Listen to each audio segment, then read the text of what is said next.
क्यों रूस और यूक्रेन की जंग में नया बारूद झोंक रहा है अमेरिका?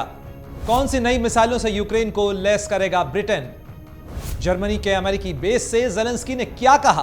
कैसे रूस के राष्ट्रपति पुतिन ने अपनी सुरक्षा परिषद की बैठक में बनाई रणनीति? लगाते हैं इन सवालों पर दूरबीन। नमस्कार, आपके साथ मैं प्रणय उपाध्याय।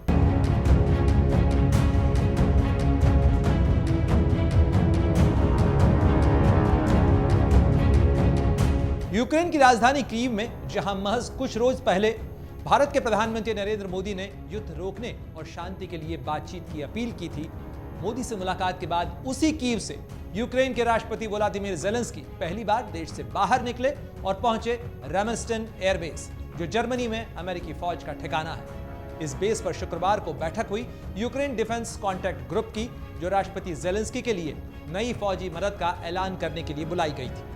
इस जमावड़े में अमेरिका के रक्षा मंत्री लॉयड ऑस्टिन और ब्रिटिश रक्षा मंत्री जॉन हेली समेत 50 देशों के सैन्य नेता जमा हुए थे। इस जमावड़े का एजेंडा था यूक्रेन के लिए हथियारों की मदद को मजबूत करना। अमेरिका के रक्षा मंत्री ने राष्ट्रपति ज़ेलेंस्की से मुलाकात के बाद ऐलान किया कि अमेरिका यूक्रेन को 25 करोड़ अमेरिकी डॉलर की मदद देगा। इसके तहत अमेरिका यूक्रेन को एयर डिफेंस मिसाइल सिस्टम, गोला बारूद और असलहे के साथ साथ रॉकेट सिस्टम, आर्टिलरी और एंटी टैंक हथियार मुहैया कराएगा। इसके अलावा अमेरिका अपने बेहतरीन ब्रैडली इन्फेंट्री फाइटिंग व्हीकल और बख्तरबंद गाड़ियां भी यूक्रेन को देगा। यूक्रेन के लिए अमेरिका 2.3 अरब अमेरिकी डॉलर की मदद पैकेज का ऐलान पहले ही कर चुका है। अमेरिका ही नहीं, ब्रिटेन ने भी ऐलान किया है कि वो यूक्रेन को आधुनिक LMM यानी मार्लेट मल्टी रोल मिसाइल देगा, जो वजन में हल्की और वार में घातक है। मार्च में 30 करोड़ अमेरिकी डॉलर की सैन्य सहायता के तौर पर अमेरिका लंबी दूरी तक मार करने वाली अपनी घातक एडवांस टेक्टिकल मिसाइल सिस्टम की एक खेप यूक्रेन पहुंचा चुका है। साथ ही ब्रिटेन ने स्टॉर्म शैडो और स्कैल्प मिसाइलें भी यूक्रेन को दी हैं। हालांकि हथियारों की इस मदद पर अमेरिका के रक्षा मंत्री लॉयड ऑस्टिन का कहना था कि यह सैनिक सहायता यूक्रेन को बातचीत की मेज पर मजबूत करने के लिए है। यूक्रेन के राष्ट्रपति ज़ेलेंस्की से मुलाकात के बाद उन्होंने कहा कि यह जंग जब भी खत्म होगी तो समाधान का रास्ता बातचीत की मेज पर ही निकलेगा, लेकिन तब तक हम यूक्रेन को कमजोर नहीं पड़ने दे सकते। इतना ही नहीं, अमेरिकी रक्षा मंत्री ने गेंद रूसी राष्ट्रपति व्लादिमीर पुतिन के पाले में डालते हुए यह भी कहा कि यह लड़ाई जल्दी खत्म हो सकती है अगर रूस कब्जे वाले अपने इलाकों से फौजें वापस बुला ले। रामस्टेन की यह बैठक ऐसे समय में हुई जब इससे ठीक पहले रूसी राष्ट्रपति का भी बयान सामने आया था, जिसमें उन्होंने भारत, ब्राजील और चीन की मध्यस्थता से इस लड़ाई के खत्म होने की बात कही थी।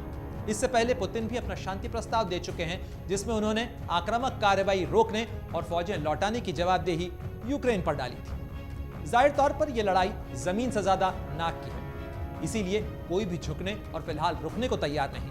ऐसे में ज़ेलेंस्की ने जर्मनी की जमीन से कहा कि यूक्रेन को लंबी दूरी की मारक क्षमता की जरूरत है, जो रूसी कब्जे वाले इलाके ही नहीं बल्कि रूस के भीतर तक वार कर सके, ताकि रूस को भी बातचीत की मेज पर आने का फायदा नजर आए।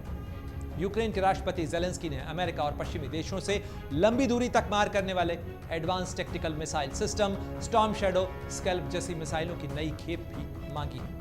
ज़ेलेंस्की के इन बयानों के बीच ही रूस के राष्ट्रपति व्लादिमीर पुतिन ने शुक्रवार को अपने सुरक्षा परिषद की महत्वपूर्ण बैठक बुला ली। मॉस्को से आई रिपोर्ट्स के मुताबिक पुतिन ने यूक्रेन के साथ जारी जंग के मोर्चों पर रिपोर्ट के साथ ही लंबी दूरी के हथियारों और सुरक्षा इंतजामों को लेकर अपने लीडर्स के साथ में चर्चा की। साथ ही यह भी साफ कर दिया कि रूस इस लड़ाई को आसानी से खत्म नहीं करने जा रहा है। ऐसे में भारत समेत तमाम मुल्कों की तरफ से की गई अमन और बातचीत की जमीन तैयार करने की कोशिशों को फिलहाल इंतजार करना पड़ेगा, क्योंकि फिलहाल तो इस जंग के रुकने के आसार नजर नहीं आ रहे। युद्ध क्षेत्र में जारी भीषण बमबारी के बीच बीते कई दिनों से स्थिति यह है कि न तो रूस की फौज पूरी तरह से कुर्स्क के इलाके को यूक्रेन की जद से खाली करवा पाई है, न ही यूक्रेन की फौज भारी भरकम हथियार जुटाने के बावजूद रूसी कब्जे वाले इलाके को पूरी तरह से अपने कब्जे में ले पाई। ऐसे में बीते 926 दिनों में लाखों टन बारूद, हजारों जिंदगियों को तबाह करने के बाद भी यह जंग अभी तक न तो सुलह के दरवाजे पर पहुंची है और न ही शांति के फॉर्मूले तक आ पाई है। रूस और यूक्रेन के बीच चल रही इस लड़ाई पर दूरबीन की नजर लगातार बनी हुई है। इस खबर पर आप अपनी प्रतिक्रिया जरूर दें और बताएं कि दूरबीन की नजर से आप कौन सी खबर देखना चाहते हैं। देश दुनिया की हर बड़ी हलचल के लिए आप बने रहिए amarujala.com के साथ। अगर आप ये वीडियो YouTube पर देख रहे हैं तो हमारे चैनल को सब्सक्राइब करें और बेल आइकन को दबाना ना भूलें। अगर आप Facebook पर ये वीडियो देख रहे हैं तो हमारे पेज को लाइक करें।